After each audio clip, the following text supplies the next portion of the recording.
After today, we're going to be moving to Tuesday evenings, and I will leave the Deputy Minister to tell you all about it once he is through to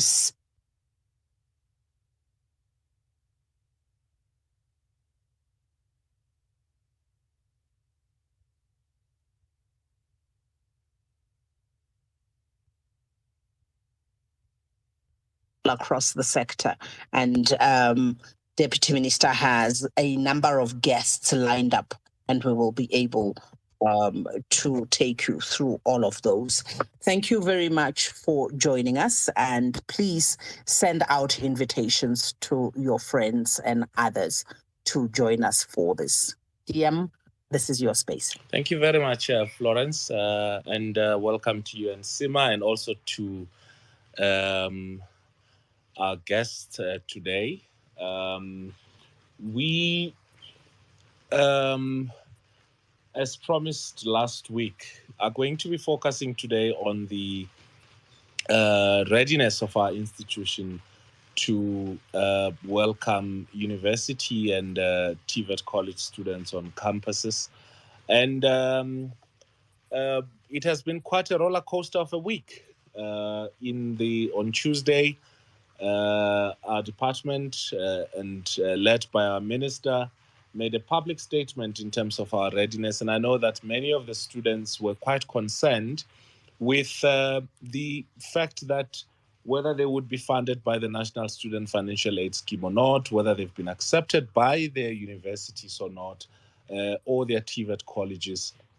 And many, are probably still uncertain whether they're going to be studying for the academic year 2021, either because this or that university or TVET colleges, but mostly universities, haven't accepted them, or they were told there's no space. And some of you may be waiting to hear on the central application clearinghouse that our department is running. And we have all these people here to come and talk to us about the readiness of the system to start welcoming students into our institutions. And there are some key issues that we'll obviously try and explore and speak about. And on top of most of the student leadership in particular, is the whole question around vaccination, mandatory vaccination at our colleges and universities, and whether this will be allowed to go ahead, and what the stance of the ministry is. And as we said in the week, that our approach would obviously be to get guidance at a central level through the work that is being done by the Deputy President, as to, because this issue in particular affects the constitutional right of individuals, whether they will or not vaccinate in the first instance, but secondly, whether, as it is practice elsewhere in the world, whether those who haven't vaccinated should be allowed on our campuses, and whether if we do that, are we interfering with their right to education? That's one of the issues which most students are having in their mind. But as I said on several platforms, engaging with the student leadership, the SRC leadership, and everybody else, I've indicated that our intention would be to work with students' organization to get as many students as possible to vaccinate, so that we ultimately reach some form of herd immunity in our institutions of higher learning. Amongst other issues that have come up, I'm sure some of you would have seen on social media reports, fake news actually, that suggested that the National Student Financial Aid Scheme bursary is going to be turned into a student loan. That's far, far from the truth. In fact, what the minister spoke about was to announced that we are working with the private sector, particularly the banking sector, to look at possibilities to address the challenges confronted by the missing middle, meaning those students who cannot afford or do not qualify for NSFAS, but they do not qualify. They earn way less than what our universities are charging. And some issues that also came up includes the regulation of fee increments in our universities, which minister on an annual basis in consultation with universities issue guidelines in that regard. We have seen most TVET colleges expressing concern because some have not had their spaces confirmed, and partly because, as it has been the case over the years, that we prefer to go study at universities, and the sooner we realize that either our points are not enough to go study at university, or that we, for some reason or another, are not accepted in the programs we want to study at university, we then resort to apply at TVET colleges, and that's why there are some of those pressures. So it's been quite a hectic week, engaging with various stakeholders, students, leadership, university vice chancellors, and everybody within the system, so that we can ensure that there is ultimate readiness by the time we open universities in a week or two. So I want to welcome all of you to this space so that we can share with the team that we have. We have our Director General of the Department of Higher Education, Nkosinathi Sishi, who is going to be, speaking to us about the readiness broadly. But we also have the University of South Africa acting CEO and the chairperson of the South African Public College Organization. And then someone who I know most of you would want to hear more from, the chairperson of the NSFAS.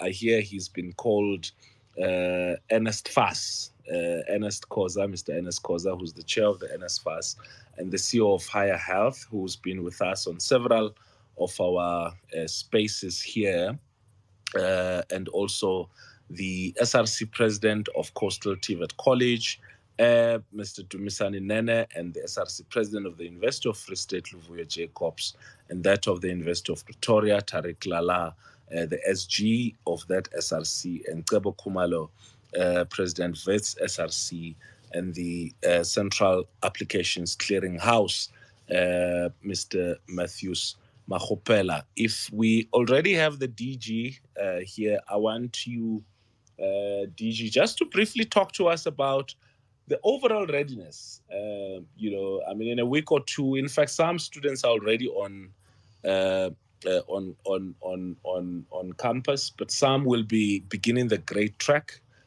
Are we ready, DG? If you hear. DM, the DG is still coming through. Okay. So I thought perhaps we could take the opportunity for you to give us an update. You've been on quite a series of visits this week. Let's flip the script a little. Can you tell us what has been going on in the sector in this week? I think in particular, you've done a big blitz to make people aware of bogus colleges. I know it was the topic last week, but there have been quite a few activations this week. What is the latest on that, Deputy Minister?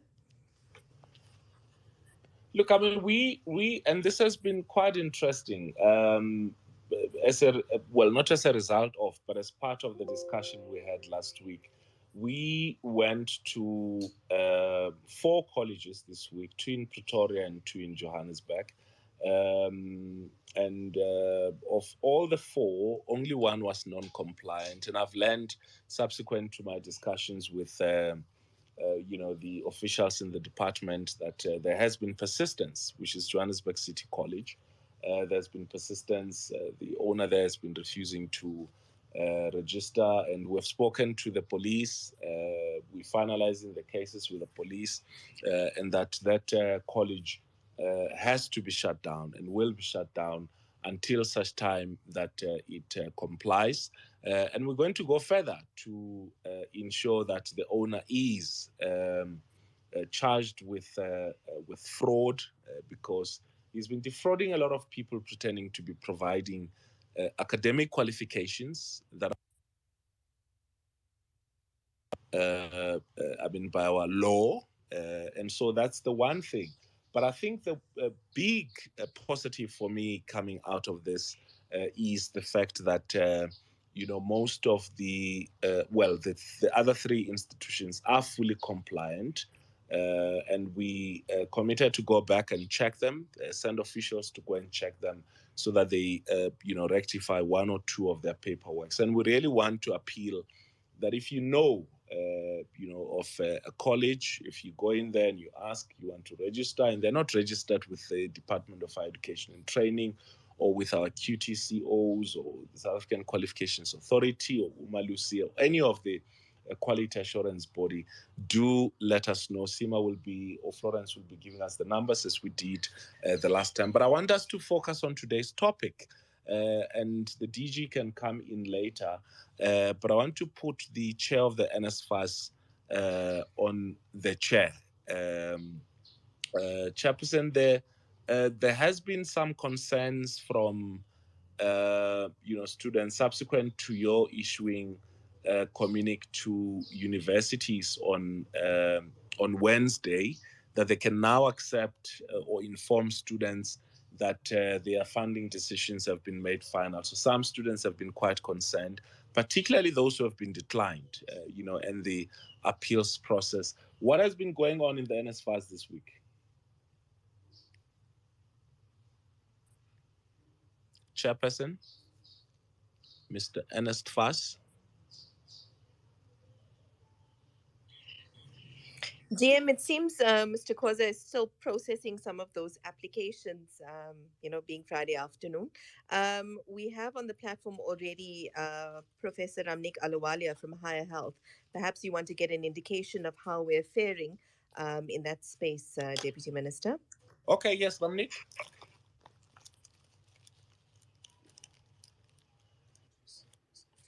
Hello, Deputy Minister. Good morning. Good afternoon to the viewers, and good afternoon to everyone.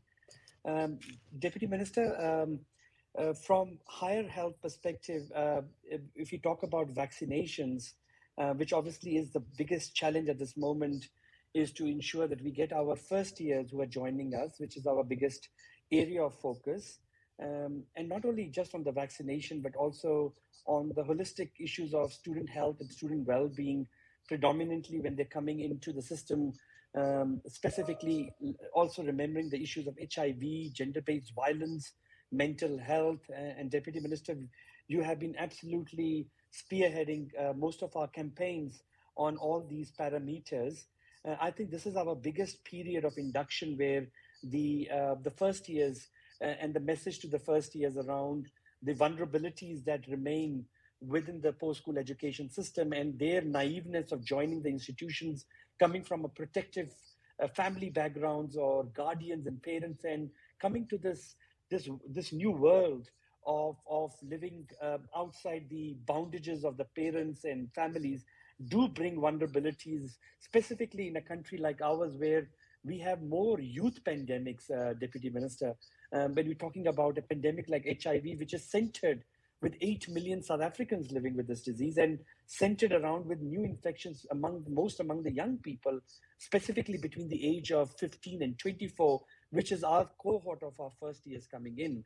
And Deputy Minister, not to reinstate the gender-based violence, which I think during our discussions forward, we will further reinstate around why gender equality, gender-based violence becomes a hindering factor for our population, including our women in our students from the LGBTQI community, or students living with disability, because eventually this pandemic leads to our non-productive nature, our academic excellence. It affects into our multiple angle of understanding of how we produce our economy through the skills development programs running in the post-school. So DM, around the vaccination quickly, DM, the focus from our request under your leadership will always be around how do we strengthen and find a way of reaching out to our first years and to existing students on myth busting, ensuring vaccine promotion. The drive is to continue working in bringing more vaccines and easy access in our campuses so that there is vaccines around. And also, DM, a word on the student volunteer program, specifically what we call as COVID warriors. And how do we get the cohort of first years becoming enrolled into our COVID warrior program, which enrolls around over 10,000 young students every year in order for become the biggest peer drivers of young people joining our vaccination. DM, there is this big challenge, or not a big challenge, the regulatory part. And the aim is to how do we carry every student population along with us? How do we make regulations in our system speak to everyone? What does exemptions mean eventually when the policies or vaccination mandate will be coming into reality or is coming into reality in certain institutions?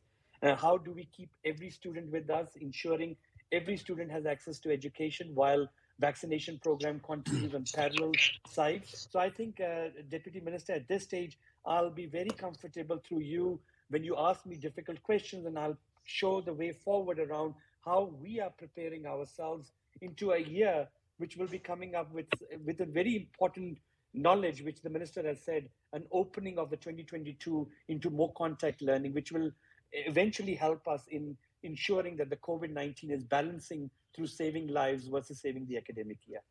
Thanks, Dean. Dominic, just a question, because there's concern out there that we may not be giving universities the kind, and TVET colleges, the kind of support that they need in developing their policies as it relates to admitting students on campus who have or have not vaccinated, and the kind of guideline. What work have we been doing with universities in this regard, and TVET colleges? No, TM, the work has been going on since last 5 months. In fact, day before yesterday, I was in a meeting with 26 chief operating officers of all our universities on burning issues of our vaccines. DM, personally, myself, have been engaging a lot of senates and help and working with the vice chancellors towards the policy directives that are being considered or being documented around ensuring that we look at every parameter, whether it comes to exemption certificates, whether it comes to jury who decides exemptions, where will the vaccination policy be put into and ensuring. DM, similarly, on the parallel side, we're having a very serious engagement with CET colleges. As we know, we are on a roadshow with the DDG around the CET management and CET service centers. Similarly, under the guidance of Sanele Malochwa and SACPO, we are really engaging the principals, the principal management. So it's been a phase of serious consultations around the issue called how do we bring students in contact learning in 2022? How do we work into issues of rather being more contact learning? So these are principles looking at parameters like ventilation, issues like mask wearing, also considering the new variants that are now coming into from the scientific knowledge, and specifically the first hope the world saw with Omicron, which came down slightly to become a more milder version of the coronavirus.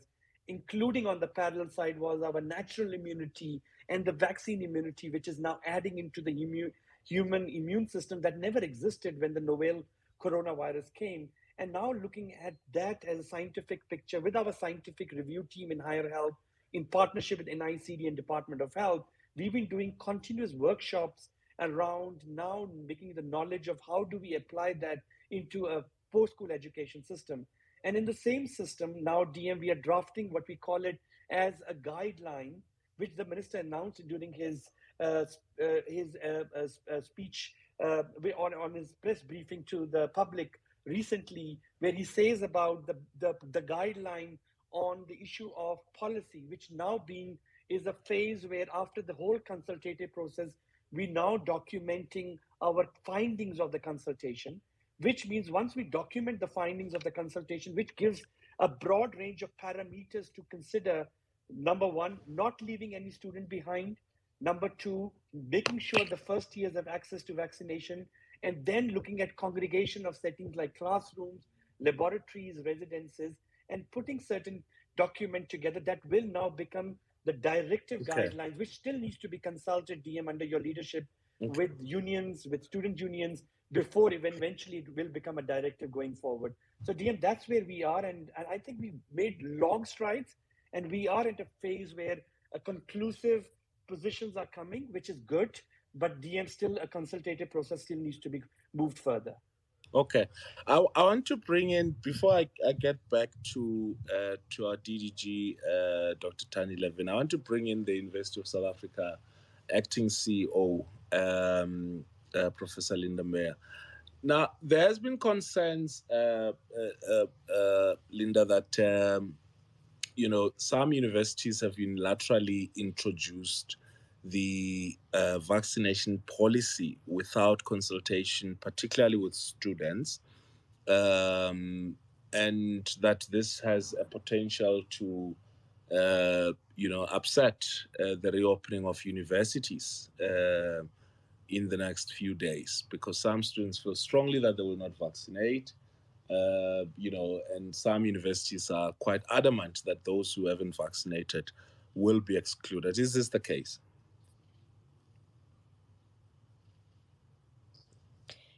Deputy Minister, I think there's a big storm sweeping over Pretoria. I think Linda may be impacted by network challenges. Oh, okay. Oh, that's fine. That's fine. I think we'll come back to the issue of vaccination and generally readiness. But Tandy, are universities ready to accept students?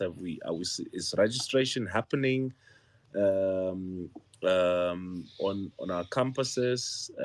What's the report that we've been getting on the ground? Afternoon, DM. Thanks very much for this engagement, and greetings to everyone on the platform. Yes, our universities are actually ready and really quite excited about the academic year. I think this is the first academic year that we can see that we might be able to return to some normality in terms of how teaching and learning takes place. There's going to be much more contact classes. More students will be able to be back on campus. I mean, there are issues to resolve, and I think that the issue of vaccination and who gets vaccinated and by when and how is an issue that we've been talking about. The minister addressed it quite substantively in his engagements on Tuesday. But certainly the universities are ready. They're at different stages. For the most, from the dates that we've got, most universities are starting either on Monday, the 7th of February, or in the middle of the month around the 14th. So some universities are in the process of starting the actual registration process. Others are in the process of completing it. Certainly this week has been a very, very busy one, as you said, DM, because it's only this week that NSFAS has been able to confirm the students that meet the funding criteria. So there's a frantic exchange of data between institutions and NSFAS at the moment. I know NSFAS has also been extremely busy this week. But certainly I hope that what this has done is put some calm in the sector and give some reassurance to students that, they will be able to meet the registration deadlines. DM, I should say that most of the registration is taking place online. This is particularly the case. There have been a couple of institutions where there's been some I guess disruption and we're busy following up on some disruption that there may have been at DUT today. But for the most part, and mainly, due to the pandemic conditions last year, most institutions moved towards a largely online registration capability.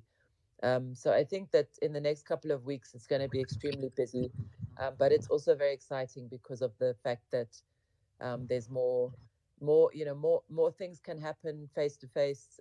It's likely that other activities that students might want to get involved in, sporting events, are likely to be able to come back more solidly, and all kinds of other kinds of activities that happen on university campuses that are really such an important part of university life, will also be able to restart. So we hope that the students of 2022 are going to have a great experience. Thanks, DM. Okay. So just a brief breakdown in terms of the numbers. How many students are we expecting this year?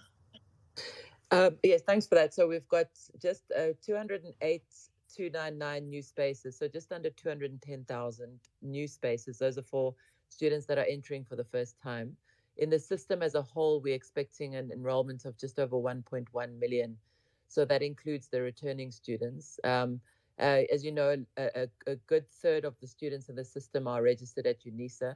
So UNISA is one of the biggest intakes, but there are a number of big contact teaching institutions, like, for example, Tshwane University of Technology, University of Pretoria is quite large as well.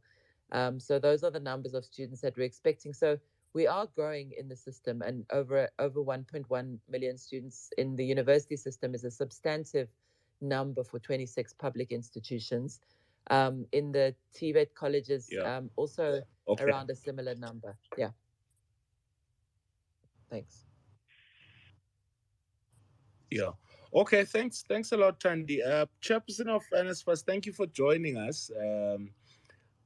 Are these students going to be funded? Those who are qualifying and those who are deserving.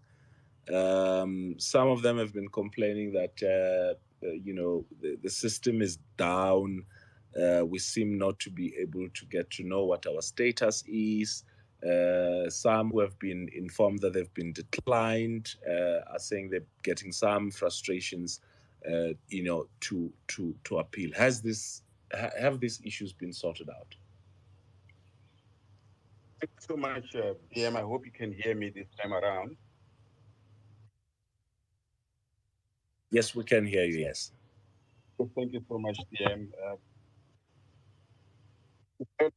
DM, in your introduction, the past few months have been a roller coaster to us as well, and we're inundated with calls over approvals and related matters, and it was not an easy period at all. But DM, we're thrilled and jubilant at the announcement. We're actually on the third heaven. It was a source of relief to us from NSFAS.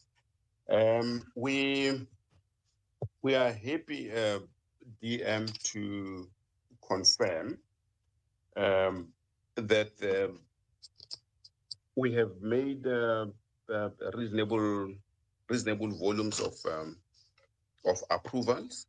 In fact, all the SAS applicants were approved, and approvals are ongoing. We are at a point now, as it stands, where the approvals of students, the number of students that we're going to fund is higher than that we had last year. And thanks to the announcement from the ministry that we're going to be able to fund all qualifying students. So what it says to us is that education is free in South Africa for all those that are qualifying. However, there are challenges that we've been facing since the beginning of the academic year that we're busy trying to deal with. The first one, the DM, and quite pressing, will be challenges facing our medical students. You will know, DM, that they come back a little bit earlier, and this will apply to students who are at births. The other day I was ambushed, for lack of a better word, by some members of the FRC who were concerned that there were no allowances, there was no indication of any approval to their entrance at medical schools. The other challenge that we're facing, DM, has got to do with our portal, which is unable at this stage to take all the pressure that comes because of the high volume of traffic that we're having. We're working on the issue. We should be able to resolve that as well. Students are also complaining about, amongst others, allowances, uh, whether they'll be able to register or not. Now, we, as the DDG has indicated, we've been communicating with universities. We have sent the lists. It should be possible for students who are funded to register at universities. We're receiving concerns about whether they're going to get their allowances uh, as soon as possible or not. That becomes a challenge because at this point in time we haven't sent physical money, for lack of a word. But We're losing your chair. As soon as you speak about allowances, we're starting to lose you. What's happening? because allowances is a big problem, DM. Yeah, yeah. So yes, you're right. Students are quite concerned whether they will receive their allowances. Will they? They will, Will they receive their DM. allowances?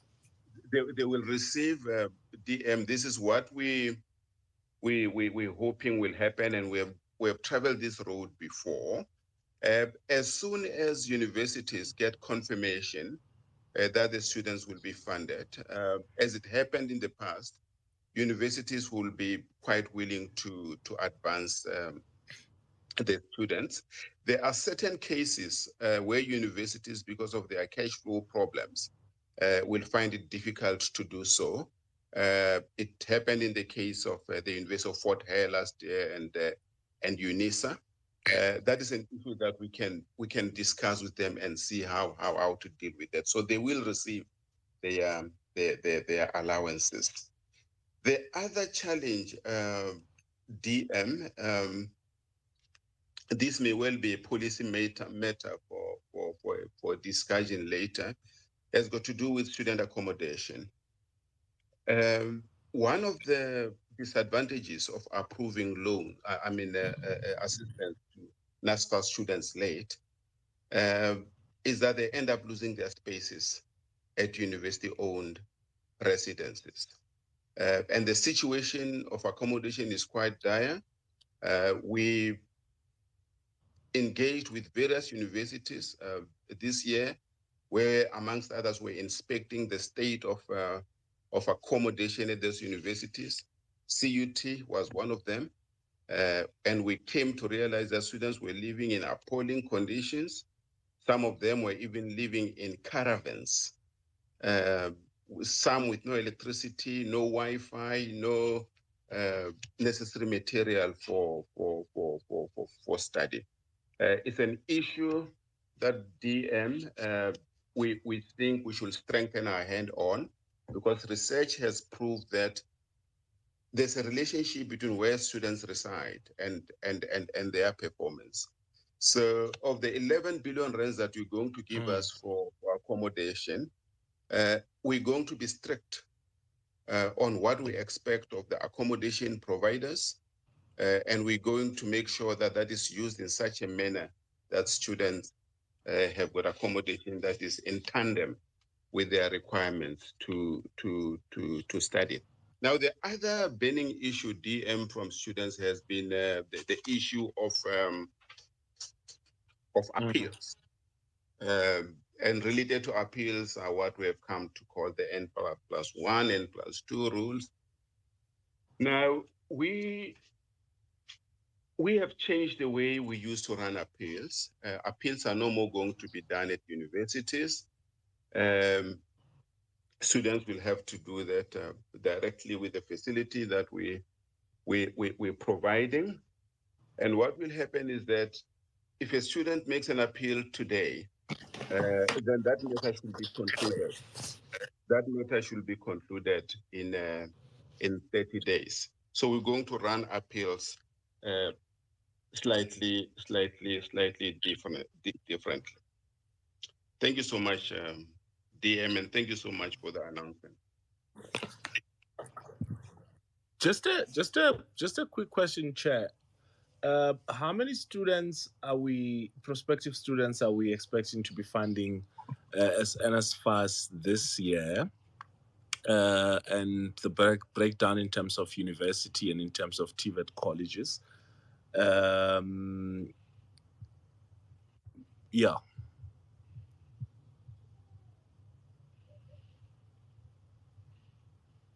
I lost you there, DM. Okay.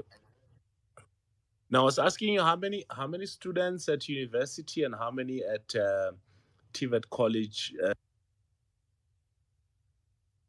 Here are the numbers, DM, if you can hear me. Yeah.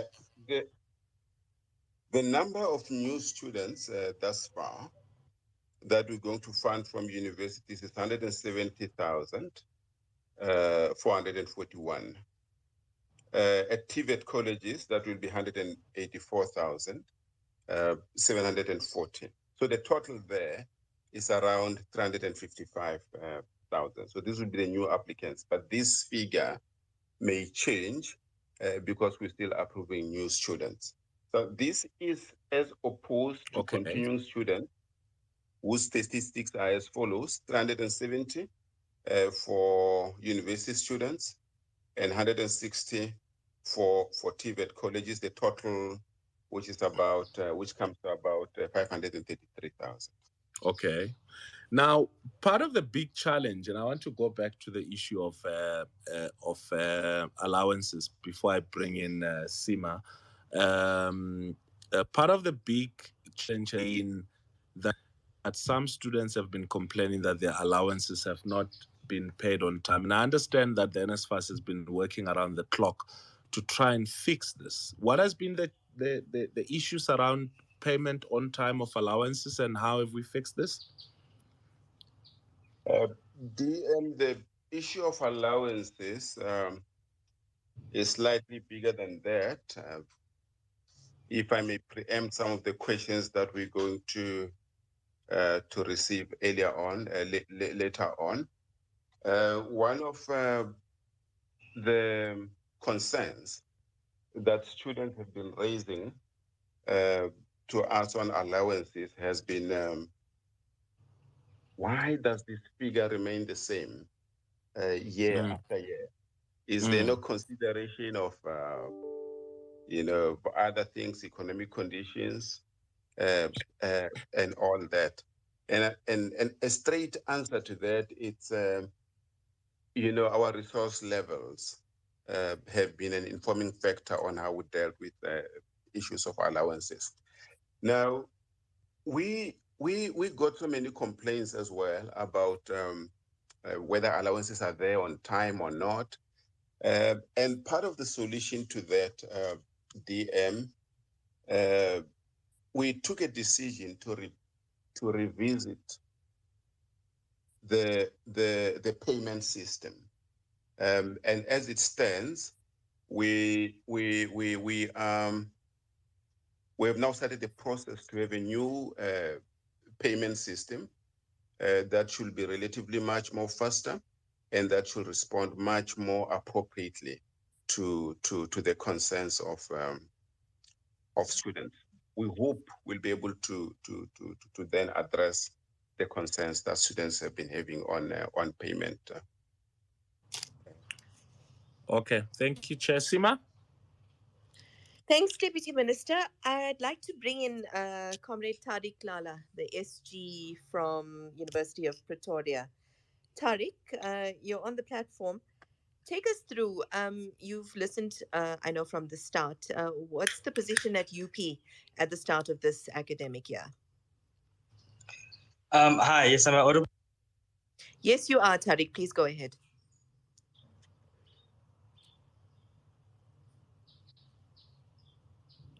Are you able to hear me, Tariq? You're audible. Please go ahead.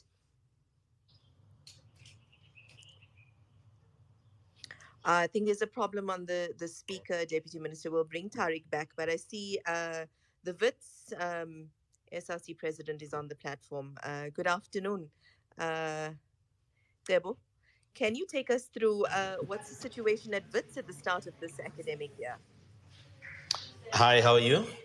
I'm good, thank you, Tebo. How are you? I'm good, thank you. Now, currently, obvious, we are preparing to open campus because we realized that majority of our students were highly affected by the online learning. You know, we have high numbers of first years and second years who came through under COVID failing. So we definitely want all of them to be back on campus. But obviously, we have an issue, particularly with the students that are doing courses that were dropped by NSFAS. You know, as much as students had went to court, you know, they won the case, but NSFAS is still adamant on not funding those specific programs, which is really affecting us a lot. And it seems that, you know, sometimes it seems that NSFAS really wants students to protest because the LLB program is undergrad program, and we have majority of our people, black students, who are actually on that program. We also go to the B.Ed program. The reason why actually people go for B.Ed program, majority of people would come in and maybe do your BA law because the teaching mainstream program has only limited spaces. And after finishing whatever degrees they are doing, then they go for the B.Ed program, which is only 1 year. And now that such programs are not funding, it's really creating a chaos. So would want some response from the department and some sort of a solution on what would be the way forward, because it is going to cause problems and we are going to fight it. We're going to mobilize our students. We're going to fight this issue. And then there's the issue of mandatory vaccine. And this is going to Buti to say we don't understand the position of the department because they are allowing institutions of higher learning to implement these legislations. If the government wants to implement mandatory vaccine, they should be the ones actually saying so, not deploying institutions of higher learning to foster people. And this issue is problematic because we know the history of our country. Our parents were forced into problematic laws. And now we're seeing the similar systems coming back where we're forcing the students. And if we allow institutions of higher learning to foster this, then what next? What are they going to foster next? So can I get those responses? But otherwise, VET is ready to reopen. And the SRC has managed to raise 12 million to register all students. And we encourage other SRCs to also embark on finding more solutions. And until maybe then when they are not being assisted in them finding solutions, I think that's when we can then resort into a protest. But for now, we'd like to encourage them to say, let's speak to businesses, let's speak to corporate SA, let's speak to government, individuals. There are people who are out there who are willing to listen, they are willing to fund. They have assisted us as VETS University. I worked from VETS to Union Buildings and managed to raise 12 million. I think there's other businesses who indicated to us clearly to say, look, my interest is in Limpopo. So that means if the SRC of Limpopo approaches the businesses around there, they will definitely get funding. So that will be the same for universities in different provinces. Let's approach the businesses around. Thank you very much. Thanks so much, Tebo. So, quite a few issues that you're dealing with as the SRC. Obviously, a lot of consultation still needs to take place. What is the SRC's position in terms of advocacy towards wellness and health, in particular to encourage students to vaccinate? Look, we do, of course, encourage students to vaccinate, and we've opened a few stations, both vaccination sites and testing sites, because the policy of mandatory vaccine hasn't yet been approved. It's still, in discussion. So we are ready. I think even if that the COVID was sort of to increase again, we will be able to manage it. Our students are actually following the rules.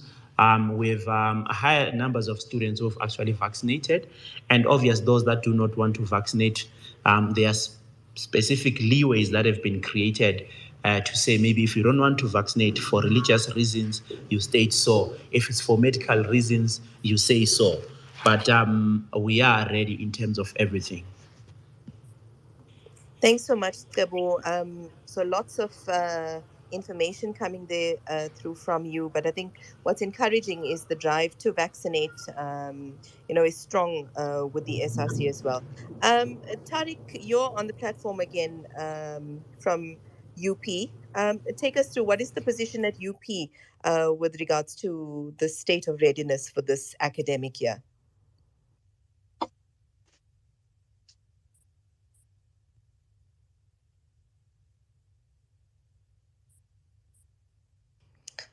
All right, Deputy Minister and listeners, I think we've got a challenge with the speaker there with Tariq. DM, I'm not sure if you want to come in perhaps as a response. No, I think if we could ask Tandy, I mean, just to clarify the issue around LLB and BEd and the funding thereof. I think there was a question. It was an issue that that Tebo raised. Can we clarify that? Certainly, I can, DM. Thanks very much. And I understand that this is a big issue for students where the LLB is a prominent program and a number of institutions, but at WITS in particular. I think that, I must just indicate that there is a case, a High Court case underway at the moment, and that case is under appeal. So there are various issues that is a case that WITS students took the minister and NSFAS to court on this issue. So I don't want to say too much about it, but what is in the public domain, of course, is that NSFAS funding is intended to be for a first undergraduate qualification. And the challenge is that we have, that there are certain academic pathways where students are doing a first undergraduate qualification and then going into an LLB in the second or third year. And it's not the only area qualification route where this is happening. There have been other areas where NSFAS has traditionally funded. The difficulty for NSFAS in making these decisions was really, as the chair has indicated, related to shrinking resources and growing demand on the program. And therefore, there are certain qualifications that couldn't continue to be funded, particularly when you are funding some students for one qualification and some for two. Now, the big challenge, DM, is really what we're trying to address now through the policy review process that's underway and through the ministerial task team, which is under pressure to provide its recommendations very early in this year. Ultimately, those recommendations need to go to the minister and then to cabinet. But part of that is to look at these kinds of qualification pathways where students may be following different routes to, for example, a law qualification, and there are other examples of this, and to look at the whole student funding ecosystem and what can be done, to try and find ways of funding, making funding available to all students that require through qualification pathways, based also, of course, on an understanding of what resources are available from the state and what resources might be available from other sources, DM. But as it is, the issue is also still under sub judice. Thanks.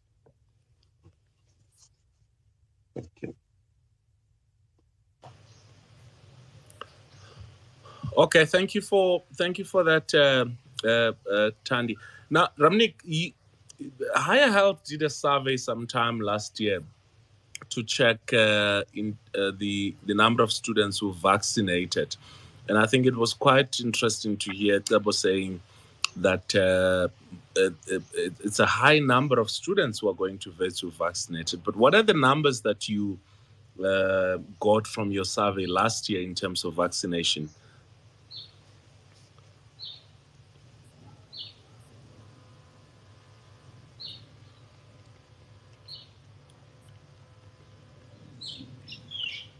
Do we still have Ramnik?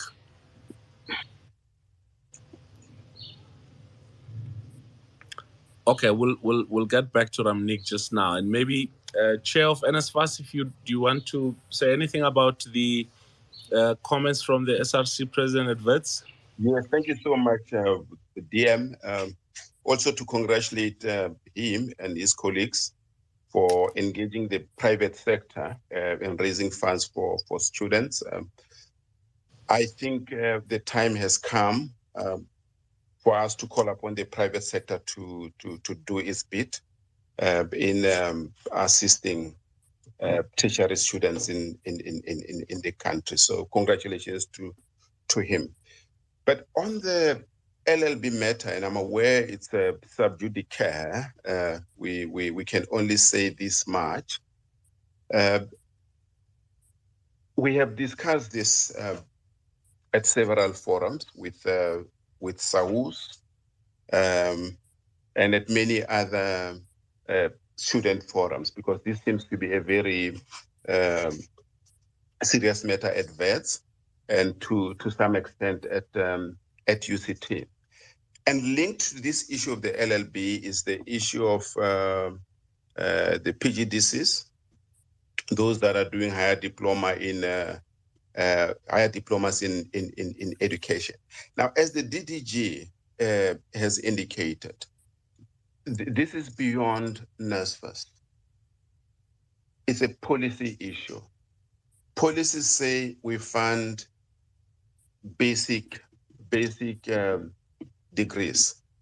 If we do anything more than that, then we get into trouble with the AG, and we are seen to have flipped our own policies. And we have said this again and again to student leaders. We are not in a position to do anything that is against the policies in whose dictates we need to operate. Now, we did not only leave it at that. We discussed as a board, we discussed with management, and they said, it's true that we cannot fund the students for policy reasons, but if there's something that we can do outside our scope of work, why can't we do it to assist students? And our first target, DM, was those students who were doing postgraduate diplomas in higher education. We sat down with our partners in education, with other funders, and raised some funds for them. Our calculations as of last year was that just to deal with the challenge of those postgraduate students in education alone was just under $500 million. And we were able to raise about 220 million or thereabout. So that wouldn't be enough. That would not be enough to also assist LLB students. So the policy, SRC president, just to cut the whole story short, doesn't allow us to do that. But I believe if there are other initiatives where we can collaborate, in the spirit of your opening remarks, that those students who can be funded, the private sector should be approached. I think we should do that. I don't think we should fold our hands to wait for policy conclusions. Thank you so much, DM. Okay, thank you so much, Chair of NSFAS. And I think just I hope Ramnik is in. But also, if you are listening and you are going to university, you're going to TVET College, you've got some concerns, you've got some questions, just ask to speak. To us. I see Tariq is raising his hand. Tariq, speak to us. What's happening? Am I audible? Yes, you are audible. Speak. Okay, apologies for my poor connection. We are currently in a bit of an area that doesn't have such great connectivity. That being said, look, our concerns are very much that of what the Wits president has said. And I would first begin by congratulating him on his achievements and on the achievement of the SRC in raising that towards student historical debt. And so, that being said, our concerns sort of echo the similar sort of framework, if you will, in that our students share very similar difficulties. And I mean, first and foremost would be that of funding, right? So a number of students at the institution just fall outside of NSFAS, but fall in the missing middle. And so that, I think, is an issue that especially needs to be addressed when we are speaking about matters of funding, because I mean, we're well aware of the fact that missing middle students are in an especially difficult situation regarding funding for the year. That being said, I mean, with regards to funding NSFAS, or at least NSFAS funded students, it seems to be that the process is working at the moment. And so we're grateful at this point in time with regards to that sort of communication and feedback. Although it must be noted that it is indeed quite difficult to communicate with NSFAS as a student body. But equally, I think as an SRC, at times we face difficulties. So just sort of poor administration or sort of poor communication practices. Um, and yes, I mean, that's more or less regarding the finance of the institution. Otherwise, it does seem that we are ready. And we look forward to students being back on campus, not only for the services and for the resources that are available to them, but I think especially for the sort of opportunities that lie on campus that aren't available when students are not on campus. With regards to the ideas of mandatory vaccines, the SRC has already taken a proactive stance in engaging the institutional management. We have engaged on a number of different matters, and it seems as though there is currently a policy document being worked on by the institutional management, and the SRC has taken a stance prior to that document being released. And so I think to echo a lot of the SRCs across our nation, it seems as though we are not against vaccination. We are against mandatory vaccination. So we do support the ideas of having various campaigns. We ourselves have participated in campaigns to encourage students. But again, the idea of mandatory vaccination is an idea that we have collectively rejected. And it seems as though the institutional management has noted that down. And so once we do get feedback regarding the views and sort of policy that will be implemented, we will take further action if need be. If not, at the end of the day, so long as the student body benefits, it does seem as though the SRC will then be content. And I think the final matter that I would like to speak to is the idea of academic and financial exclusions. So, I mean, we're well aware of the fact that a number of different situations will result in a student being financially excluded, and this is where I would like to obviously raise, just in the sort of spirit of conversation, spirit of engagement.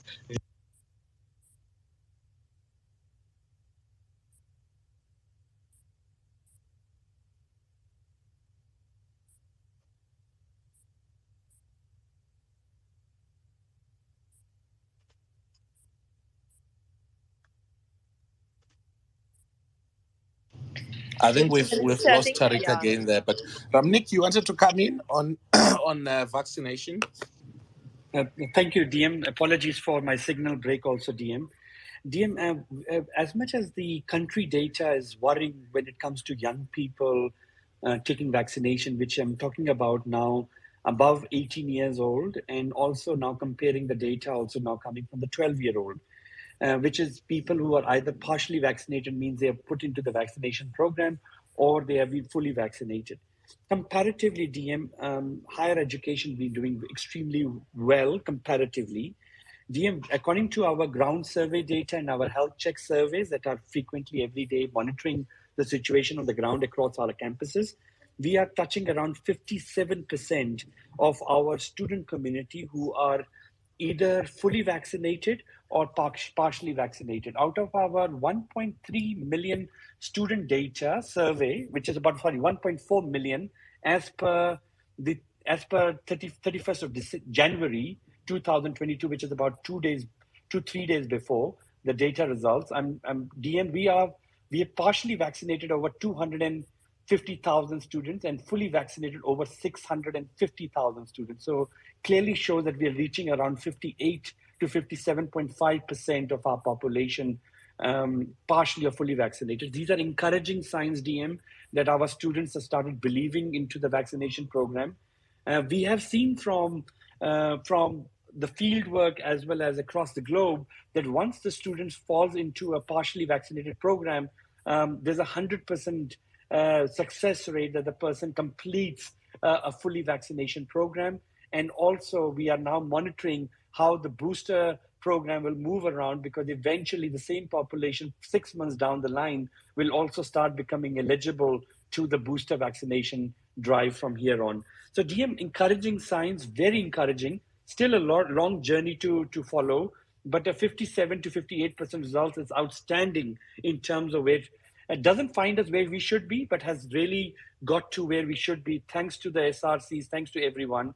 But eventually we still need vaccinated people in the classrooms, in congregate settings, in residences, in order to minimize the spread of the infection. It's clear that the unvaccinated people have higher proportion of spreading the virus, higher proportion to severity of the disease, higher proportion to increased viral loads in their body, higher proportion to hospitalization compared to vaccinated people.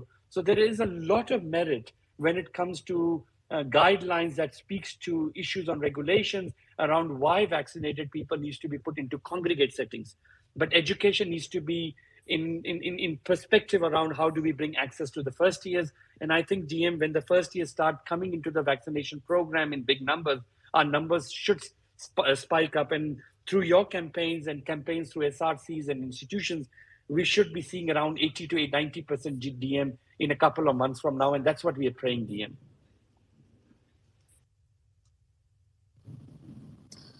Thank you, Prof. Ramnik. DM, I'd just like to take this to a different space for a minute. We're talking about readiness for academic year 2022. But at the same time, I want us to speak of the challenges of access to higher education itself. There are many young people who may be battling with finding space to study. You yourself, DM, have been up and down in Gauteng, at least in the past week, dealing with the challenges around private colleges that are not necessarily registered or fully compliant with what the law says they must do with regards to higher education offerings.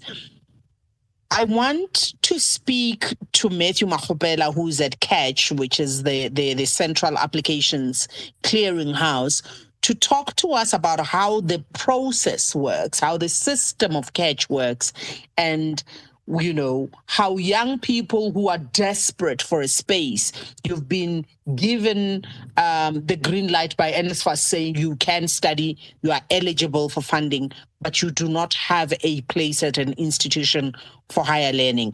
What does that young person do, Matthew? We've got Matthew Mahopela from Catch in the Department of Higher Education and Training to assist us on this. Matthew, are you with us? Can you take us through? Yes, I'm with you. Thank you, and good afternoon, DM. Good afternoon, the guests to this session. Indeed, I'm coming from the Catch, a service that is offered by the department. In a true sense of the service in future will be the CARES, which is the Central Application Service. So the beginning of the year, when universities have already closed their application process, and we still have learners who, for one reason or the other, may have not got a place of study, we at Catch were saying, instead of learners running around all the universities and colleges within the country, let us rather collect their information, put it at a central database, whereby institutions that still have spaces, and perhaps the learner did well or did the opposite, institution would consider that learner and say, for these spaces that are still available, we are prepared to offer you a place of study, and then the learner will make a decision whether to accept that or not.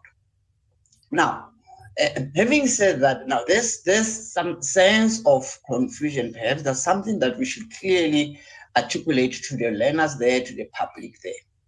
Catch, as we operating it now, it's not a university, it's not a college. CAGE does not have spaces whereby we can say we are placing a student in that particular space. We work in collaboration with universities who are easy access of learners and universities to one another. Now, CAGE would normally work from post the date the matric results are released up to sometime end of March. Now, for a learner to be able to get placed on the database, there are 3 channels that a learner would follow. Number one, you can choose the WhatsApp WhatsApp chatbot, and the number or the access number for the WhatsApp chatbot would be 078 776 8660. Let me repeat it again: 078 776 8660. We introduced the chatbot with the view of the appetite that the current youth of today have got on the use of social media. The second channel that they may utilize would be the USSD. USSD being you would send as if you're sending an SMS to star 134 star 225 hash. That will be star 134 star 225 hash. Or you can opt to go and sign on the catch.ac.za portal. All these 3 channels serves the same purpose. You don't have to go to one from one to another. Once you have done the sign up on one of these channels, your details will be captured on the database. And institutions that still have spaces and you meet the requirements, as people may appreciate that there's a huge challenge and competition for spaces. One of the things that we do at CAGE, over and above just capturing our details, some people will come to the system and say, I really don't know what to study. Or perhaps you find a person having done subjects like maths literacy and saying, I want to do engineering at a university, or I want to do medicine, something like that. So you would then begin to realize that this kind of a learner may need some assistance in terms of what is doable and what is not doable, given the state of their result. Then we've got a referral service that we provide. We working in collaboration with the career development services within the department, and such kind of learners, we would redirect them to the career development services for further assistance. Over and above those other services, we're working in collaboration with the SETAs. SETAs would go onto the system, and if they are learnership, we would be able to provide them with information about it, those particular learners.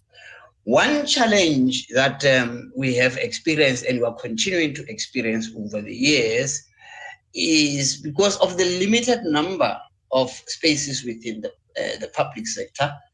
The private sector tend to be the one that, because of the openings that provide spaces to learners. In that case, we encourage learners to go onto the DHET website and be able to verify whether that institution is accredited or not, and the choice would be up to a learner. We also working in close collaboration with DBE, whereby if people need to upgrade, we will be able to direct them to that. So in a nutshell, that's how CAGE operate. Putting a learner in front of all the PSET institutions within the country. That's in summary what we're doing. I think I will stop there, and then if there are questions, then I will be willing to take them.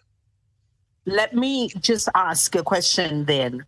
How many young people have you assisted thus far, and until when are you open for this kind of service that is available to them? I will start from the service that we provided in the year 2021. I'm sitting with the stats here. For 2021, we had 160 learners signing up to the service. And in the past, we were struggling to get a feedback, and we would do a survey. And the survey would give us an indication that almost 25% of the learners that were on CAGE could get a place of study.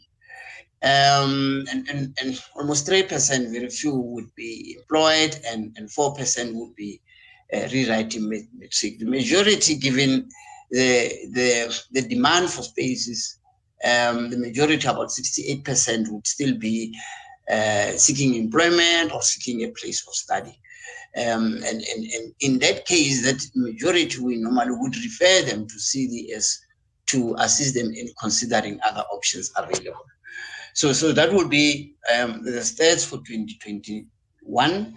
And for 2022, that is up to this point, from the 24th of January, we have had, this is the stats of yesterday, I still have to get the stats for today.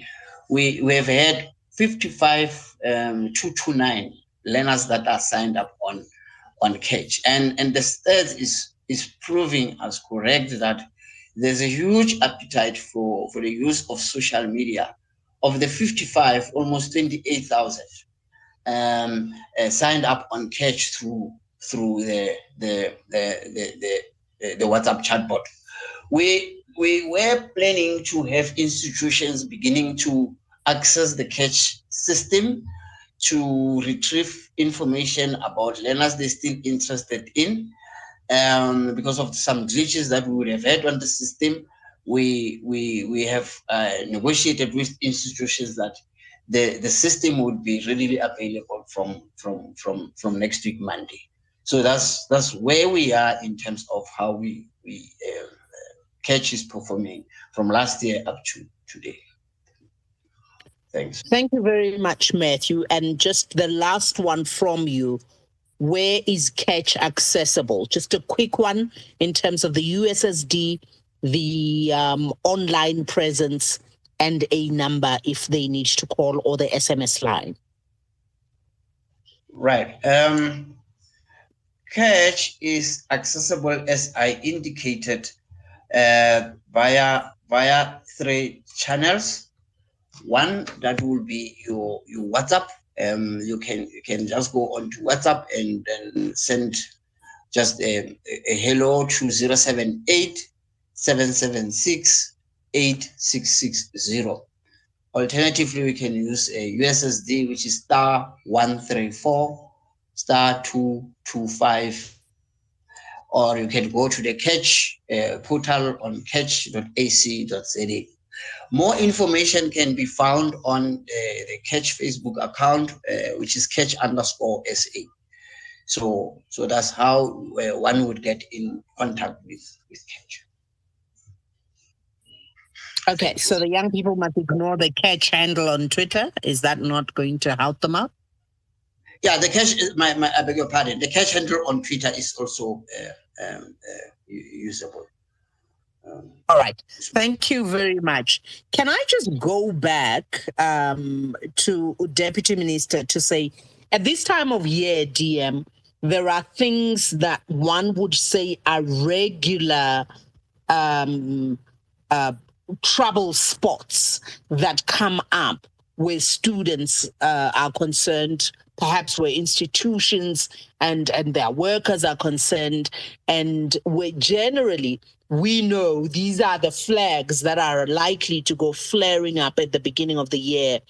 What do you and the department and the ministry believe you could be doing more of at this time of year to make sure we minimize those kind of things? I'm thinking in my head the delay with NSFAS announcement.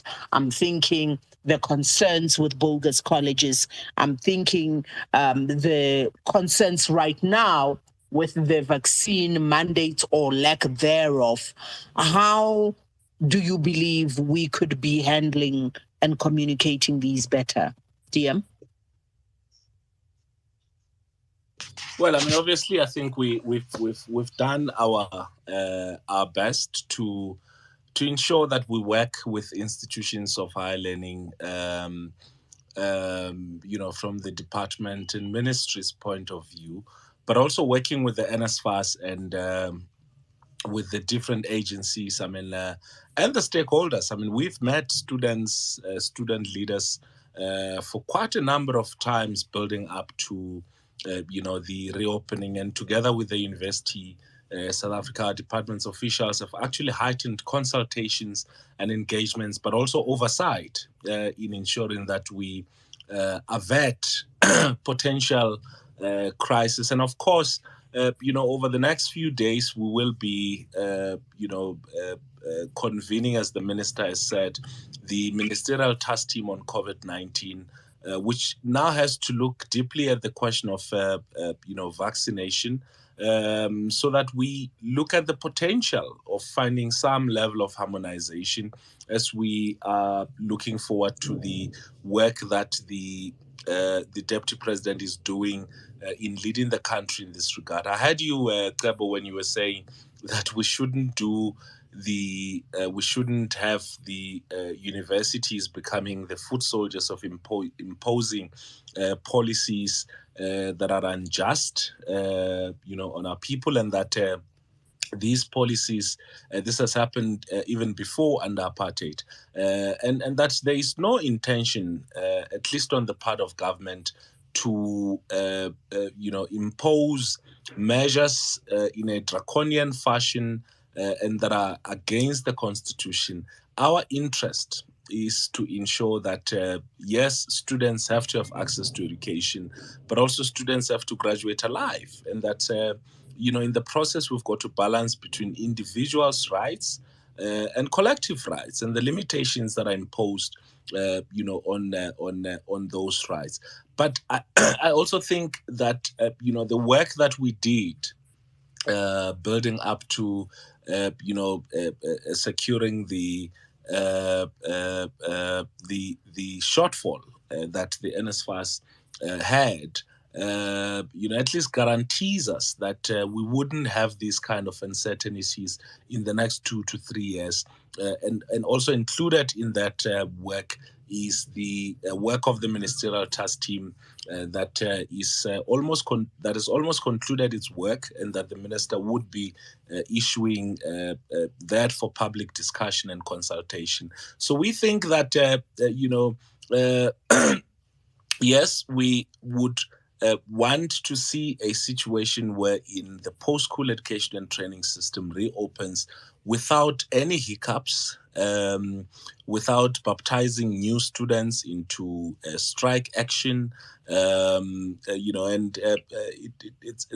it's not a question of whether what would we do differently. It's a question of, even with what we've done, there definitely is likely going to be issues that arises, and it's about our ability and agility and flexibility to be able to respond to those issues as arise. And I think this, through this engagement and the many other engagements that we've had, it helps us it enlightens us on what some of the concerns are. And I must give applause, particularly to the the officials in the department who've worked around the clock, and the officials in our different agencies who've worked around the clock to support institutions in ensuring that they get ready for reopening, but also the leadership on our campuses who've worked quite tirelessly, SRCs, university management, union leaders, and everybody who have make sure that they put measures in place so that the reopening of our universities does not and our TVET colleges are not characterized by crisis as it may be. So we're quite comfortable. And being comfortable doesn't necessarily mean that we are ignorant or that we are ignorant of some of the challenges that have been raised. We are dealing and attending to those issues, and I think with time, as students walk into lecture halls and into classrooms, whatever the case may be, hopefully we would have settled most of these issues. Thank you, DM. I want to bring back Professor Amnik and speak on something which I believe, DM, we should actually have a space specifically on in the future. DM, Prof. Amnik, the beginning of the year, the arrival of the very young person who is on university grounds for the first time, at the college grounds for the first time, comes with so many challenges, most of them social, before they even step into the lecture hall. What does Higher Health do to offer support to the young person that arrives for the first time in terms of mental health and anxiety issues, in terms of general health issues, in terms of pressures of social kinds and sexual and reproductive health issues? And as I said, I'd like us in a future space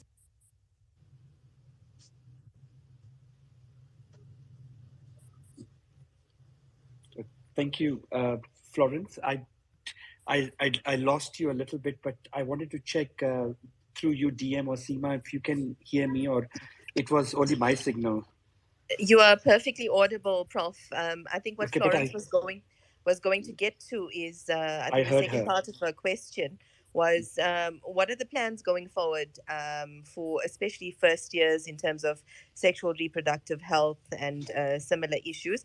And I think she was getting to going forward perhaps an engagement with Deputy Minister at an event around these issues just to drive up awareness. So take us through what are the plans from your side? No, thank you, Seema, and thank you, Florence. I think for higher health or for students in general or any academic, the biggest challenge is how we navigate the first years into higher health programs or programs of services. And I've just written a letter of induction to all the institutions of higher learning, to all the vice chancellors, the deans in the institutions, to SRCs, to student leadership, to SACPO principals, to CET principals. And what we have said is, where does the first year student find help? Where does the first year find support services around him or her when they enter the institutions of higher learning? Florence, you're absolutely right.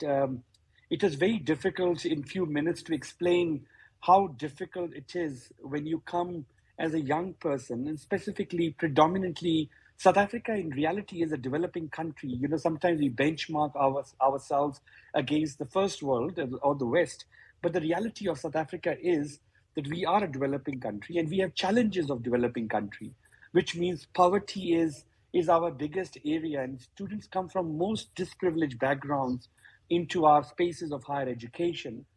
Spaces of higher education welcomes students from disadvantaged backgrounds as well as privileged backgrounds, or as well as people from middle class, people who are poor, people who are rich, everyone together. And everyone comes with different dimensions and dynamics into this new naive world. A lot of peer-to-peer influence, a lot of challenges which surrounds them to the exposure that they have never experienced, sexual exposures, drugs and alcohol exposure, violence exposure that is sometimes threatening to their We're own losing lives, to their Ramnik there. careers.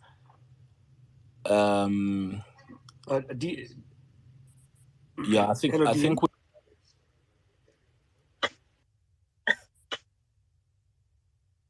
but I just want us to move towards towards wrapping up, and I want to start with the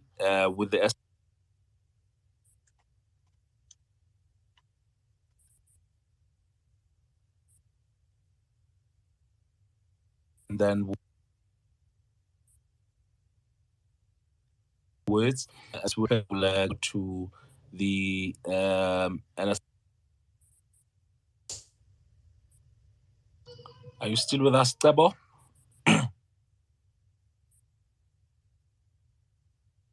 And the load shedding are you know dealing with us. Maybe chair of NSFAS, some few wrapping up words.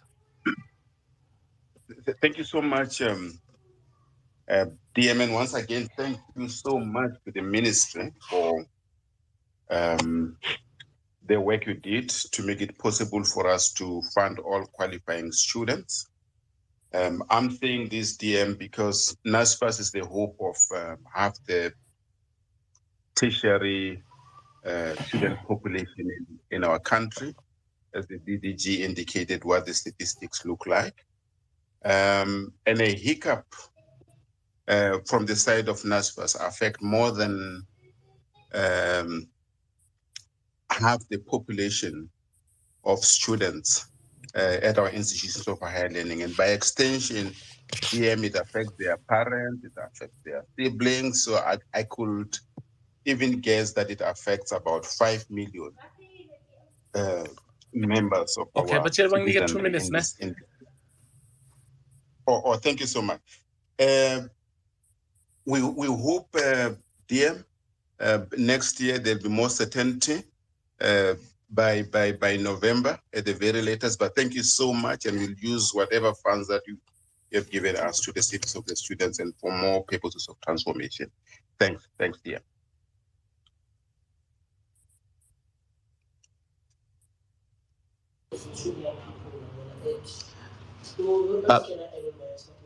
Sorry, I would Tebo, you want to can come comment before through. you close. Yes, Tebo. Okay. Deputy Minister had asked for a quick 30-second wrap from you. I think he's having technical issues due to load shedding as well as the storm. Go ahead, Tebo. 30 seconds, quick wrap. Okay. Now, thank you very much for having this space. I think in the future we'll definitely need this, even during the year, so that we assess how far we are.